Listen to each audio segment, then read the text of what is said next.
ஒரு கமிஷனர் திரு அருண் அவர்கள்ட்ட போயிட்டு நாங்கள் இதை கொடுத்தேன்னு சொன்னீங்க.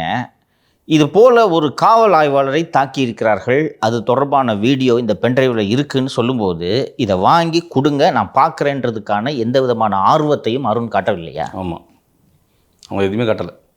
2 நாளுக்கு அப்புறம் பேசுகிறேன் போப்பான்னு சொல்லி ஆஃபீஸில் இருக்கிற ஒருத்தர் ஒரு நம்பர் கொடுத்தாங்க. அந்த நம்பருக்கு திருப்பி திங்கக்கிழமை போல் ஞாபகப்படுத்து பண்ணாங்க. திங்கக்கிழமை இப்போ நான் வந்து பேசிட்டு சொல்கிறேன். அந்த நம்பருக்கு நான் போட்டேன். போட்டு இது மாதிரி இல்லை மீட்டிங் சிஓபி மீட்டிங்கில் இருக்காங்க, நீங்கள் அப்புறமா கூப்பிடுன்னு சொல்லி அந்த எடுத்தது ஃபோன் நம்பர் ஒருத்தர் எடுத்தவர் நான் அப்புறம் கூப்பிட்றேன்னு சொல்லி வச்சுட்டார். திருப்பி நான் ஞாபகப்படுத்திட்டிங்கன்னா நான் திங்கக்கிழமை ஞாபகப்படுத்த சொன்னாங்க. ஆனால் திங்கக்கிழமை இந்த போன திங்கக்கிழமைக்கு நான் கால் பண்ணிவிட்டு இந்த மாதிரி வந்து பேச சொன்னாங்க, ஞாபகப்படுத்த சொன்னாங்க அப்படின்னு. நான் சொல்லிக்கிறேன்ப்பா அப்படின்னாங்க. ஸோ ஞாபகப்படுத்த சொல்கிறாரு.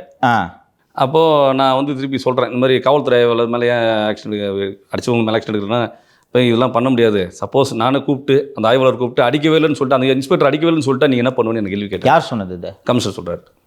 இது எப்போ கமிஷனரை பார்க்கும்போது இது மாதிரி சொல்கிறாரு? ஆமாம். அப்போ நீங்கள் இந்த பென்ட்ரைவ் கொடுக்குறீங்க, அது வேண்டான்றாரு.